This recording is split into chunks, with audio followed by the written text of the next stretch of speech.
a lot of older people are not social media savvy. I Right. mean, it's a newer thing. So that's fine. No harm there. And then you have the people who are in this space where they're millennials, but they think that their brand doesn't fit this type of model for marketing. They're like, oh, well, I only do events. So like, it doesn't make sense for me to show. I'm like, listen, guys, no matter who you are, Dinosaur needs maybe a different assistance. Like, Hmm. right, they need some knowledge in what is Trello? How do we set ourselves up, right? Hmm. And then you have the person who just needs a convincing by actually making the attempt and realizing that this is for everyone.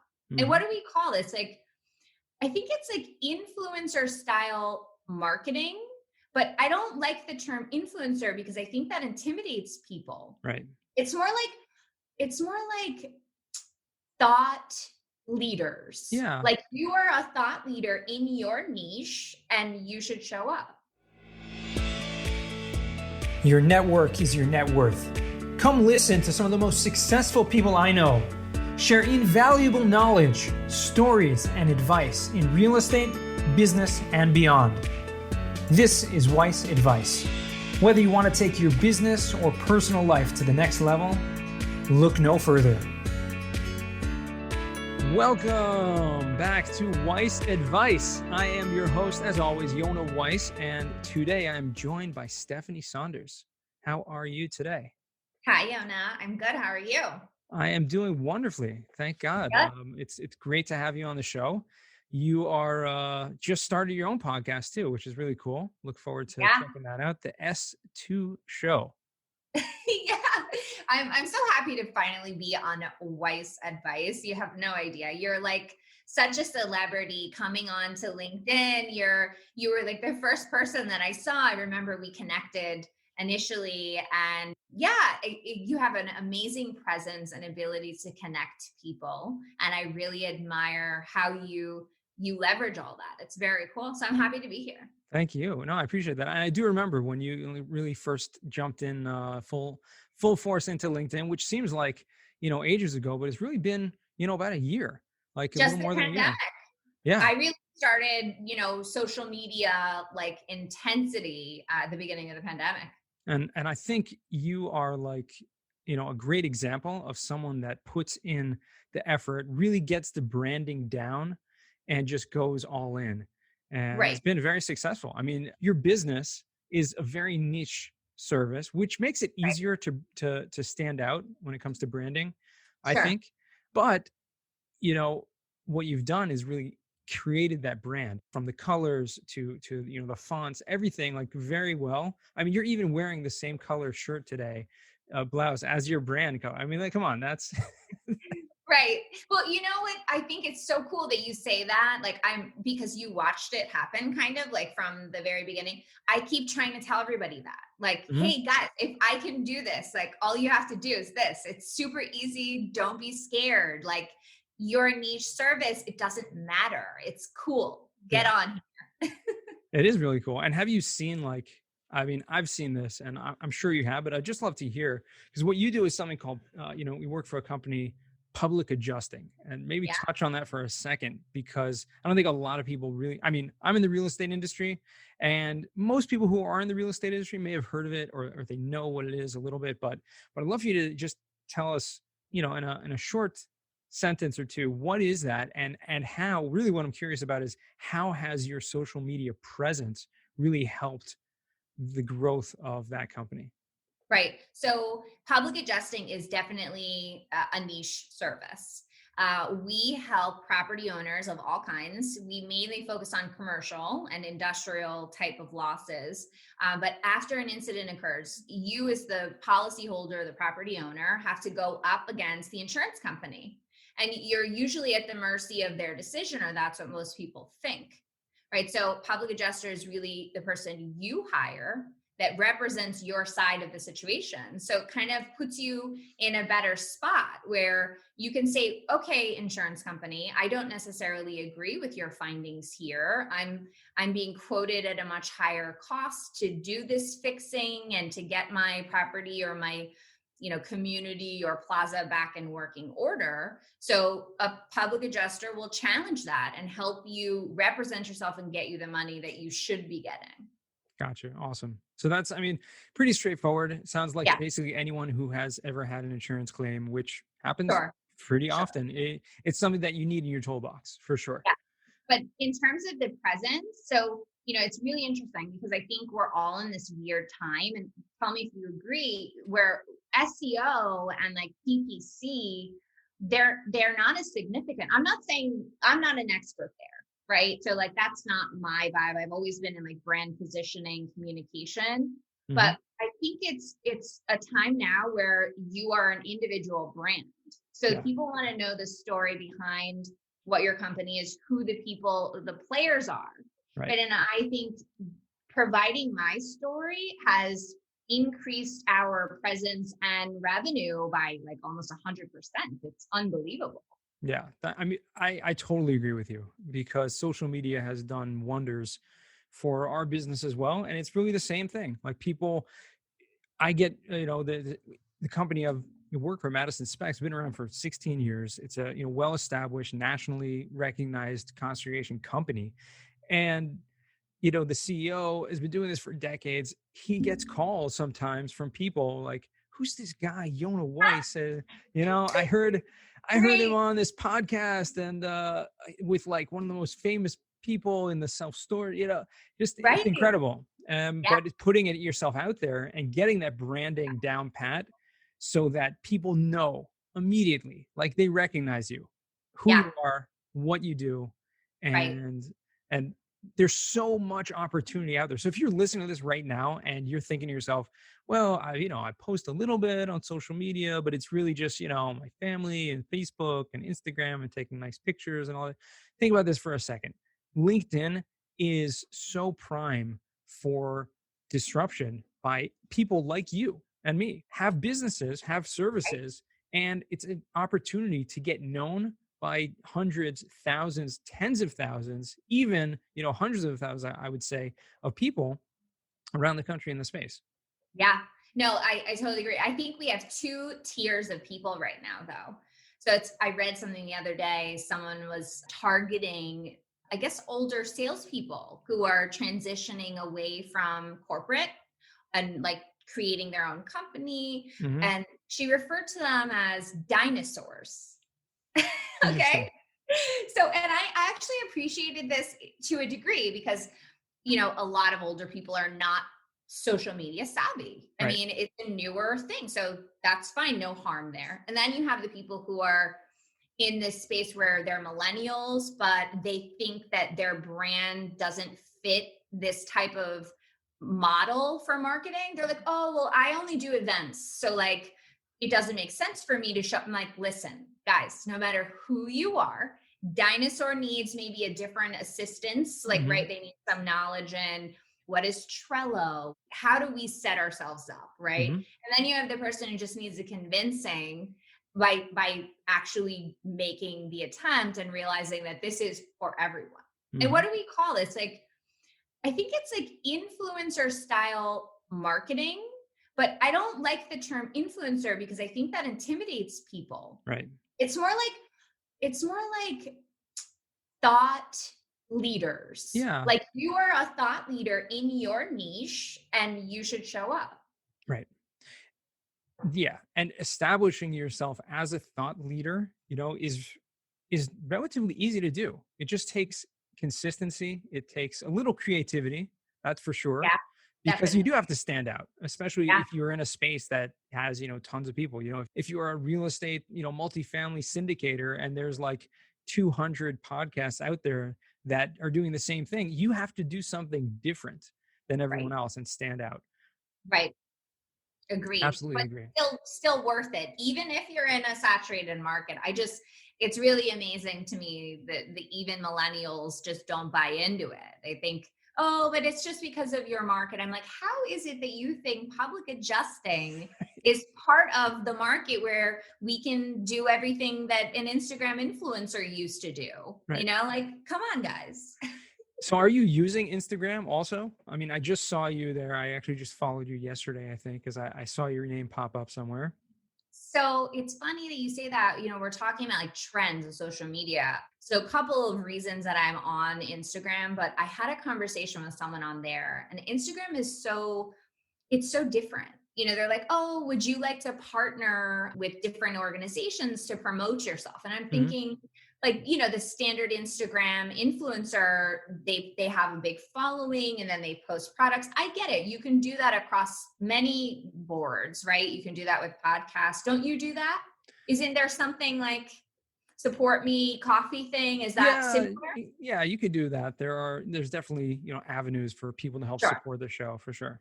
Sure. So I guess for me, I'm really just looking to show up. Like I'm not really interested in affiliating. I have several different things that I'm doing. So I don't want to complicate it more by marketing. So when I talk to people on Instagram, I'm getting a lot of that. But I was recently in Forbes, right? And I Mhm. posted something about it. I guess you could say activity on LinkedIn really increased, and Mhm. I was put into LinkedIn jail for this activity. Right. So it made me realize that if I lose my voice on this platform and I'm actually nowhere else, that's a big problem for me. Sure. So I decided based on that situation, I would at least start showing up everywhere else. But I do not find the same value as LinkedIn on any other platform. Yeah, I mean, I agree with you in terms of the value and the real connections you're making with people, and being able to really show yourself, show your brand, show who Uh, you are is incredible on LinkedIn. But to me, it's even surprising. I mean, you are a millennial, right? To I, me, like that's like Instagram is like the platform for anyone, to be using. So I'm kind of just surprised I you just haven't think like utilized it. I've had it forever, and I'll be candid, like for selfies and family vacations and friends' birthdays. So the thought of posting stuff about business, people seeing it, they're like, "What in the world are you doing?" But now I'm like, "This is what I do. I don't even post random selfies anymore. I'm working all the time online. It's my new office." Hmm. But I just don't find the value in Instagram. I think it's unless you have a product like a t-shirt or a product, and you're running those ads, I just don't think that it's as valuable. Okay. Yeah. Well, That's what I'm thinking. yeah. Yeah, I think you'll be surprised. Putting a little effort into it. I've definitely found some value in it, and I haven't put a Really? whole lot of. I just joined a few months ago, and haven't put a whole lot of value, time and effort into it. Right. And I don't use the platform like most other people do use the platform, but I have seen a tremendous amount of people who are, like you said, thought leaders in the space that Right. are totally focused. I mean, I'd say 80 to 90% of their content is business or related, and they're Right. getting tons of traction through that. So I'm just curious. I would be curious to Yeah, revisit this with let's you see. maybe like in a year from now Well, and see. right. We'll have to do a little catch up and see what happens. But I think, even Facebook, I find to be kind of just this like dead zone. It's Yeah. just so saturated. Yeah. And I feel like LinkedIn is becoming extremely saturated now too, but it's still this organic reach. It's not overpopulated with just these paid ads all day. Absolutely.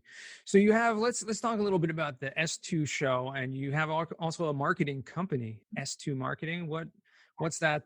What's behind that, and what do you do with So that? I'll tell you that a little bit of my story. I was going to go to law school. I was studying for the LSAT. The recession hit, the Great Recession. It's funny when I say that, people are like, wait, was it really the Great Recession? Like, yes, you lived through the Great Recession. So it's a foreclosure housing crisis. And the only thing at the time that I could really find that was a lucrative position was in foreclosures, and it was working on the creditor. So I ended up, in corporate America. I was doing sales, branding, marketing, Right. and I ditched the law school thing. So from that, though, I learned all about the distressed real estate market, and I was dealing with like auction platforms and all this kind of stuff. So after I left, I really wanted to kind of change directions and help consumers instead of hurt them, which is how I found United Claim Specialists, so public adjusting.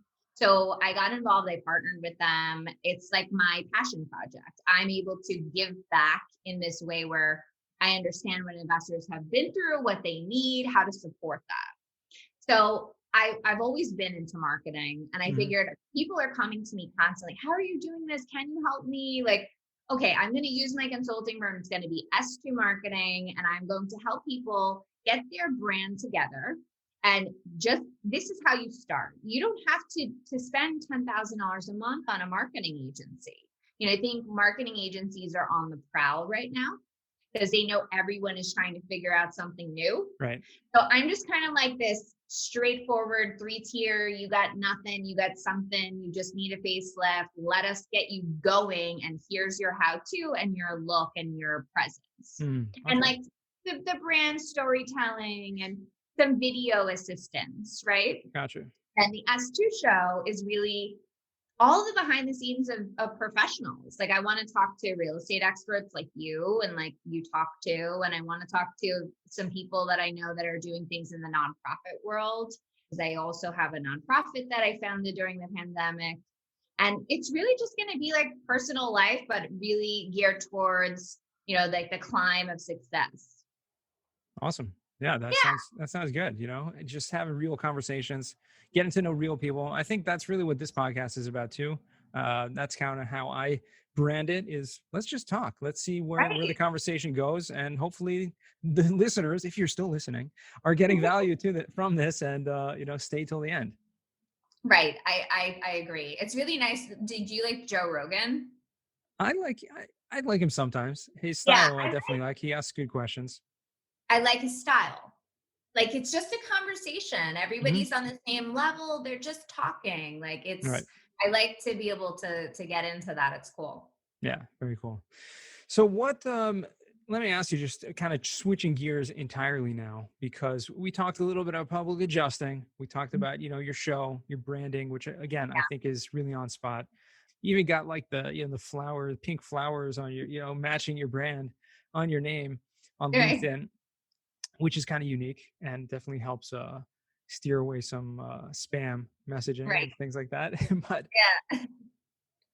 how do you go about, you know, finding, this is something that I'm struggle with, and I see you, you know, struggle with kind of the same things, I assume. So I want to just ask you your advice on this. How do you struggle with, you know, keeping up?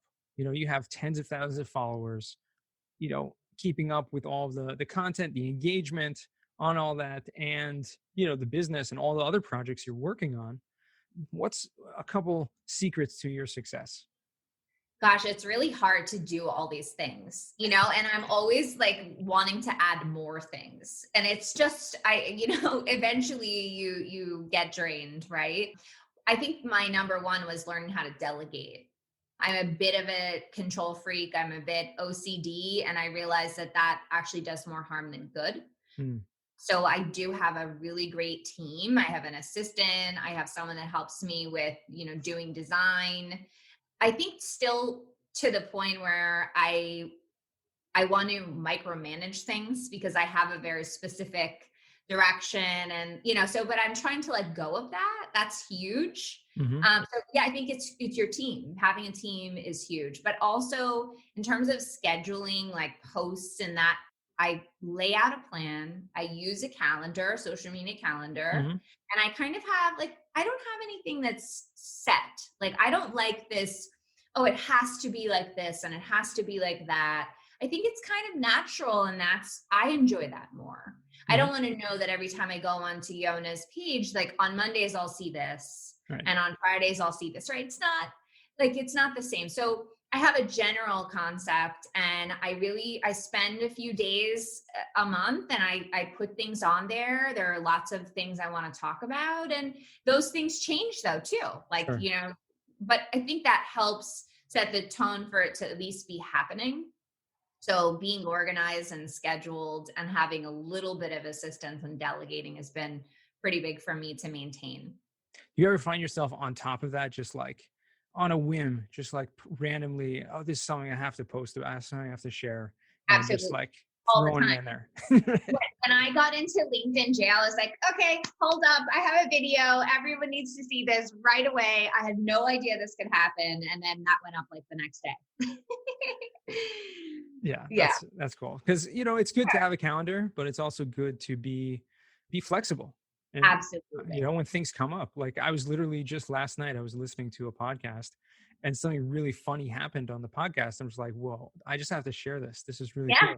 So I just like went and like made a post about that because I think other people would find that, insightful, funny, Right. good, all the above. So it's good to have that. And I think that like it's your brand is you. And I think it's so important to just be yourself, Right.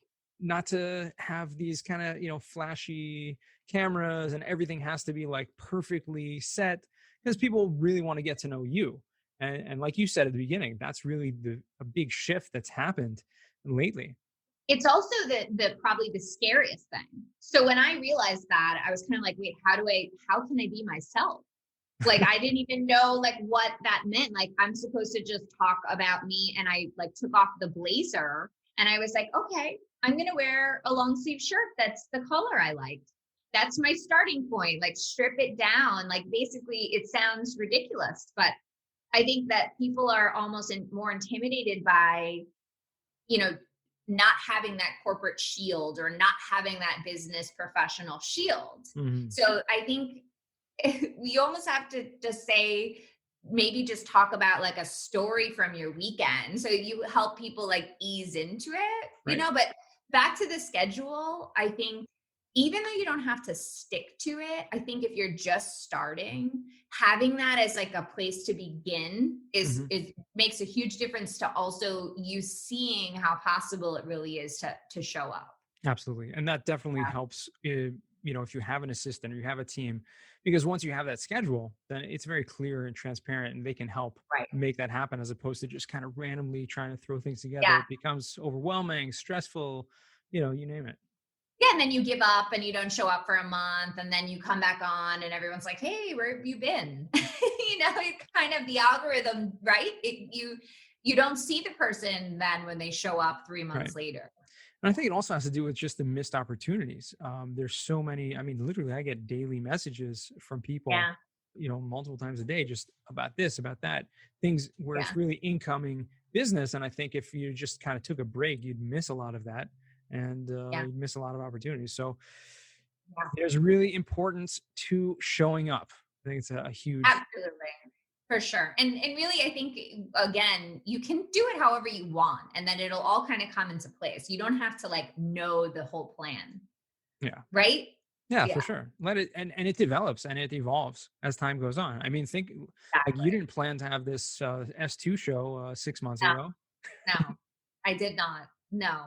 But you're doing so many recordings all the time. And it's when you think of podcasts, it's like really intimidating. You have all these people who are like, oh, $10,000 will help you plan your podcast. I'm like, what? Like, you can really, people are on the prowl right now because they know that this is new for everyone. Like, we're doing these Zoom recordings, weekly, daily, some of us. I mean, I try to stick to once a week, but why not make it a show, a platform? Like, put that on, make it your podcast. You're doing it basically anyway. Right. So that's how mine came. It's really, really underrated right now, the podcast space, and all of the data that I've been hearing about and reading about is just saying that it's just beginning to start to take off.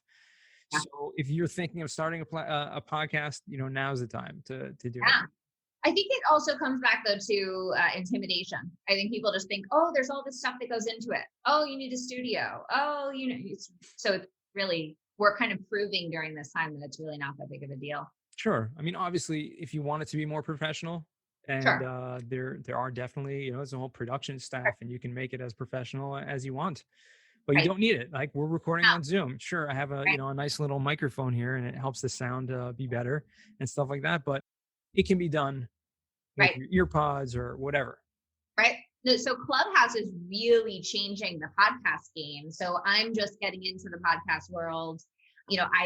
I'm not clear on why everyone is so intimidated by Clubhouse. I think they're afraid that it's going to take away a lot of their audience for their daily downloads and their daily listens.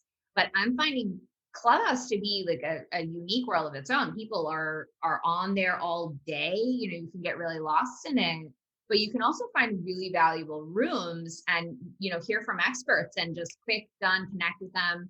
The issue is you have to leave Clubhouse and then connect with them on LinkedIn to really see them. Mm-hmm. Because you're not able to see much on the Clubhouse platform. It's just like a basic one pager. Right. Are you on there? Have you I'm explored not it at on all? there yet. No, I don't have an iPhone, so that's really the challenge right now. Oh, Debated buying one just for that, but it hasn't right. happened. So did you know that they were valuated 800 million already? It's only been, I don't even think it's been 6 months. That's pretty So they're cool. going to be, I think they're going to be like the next big thing. Could very well be.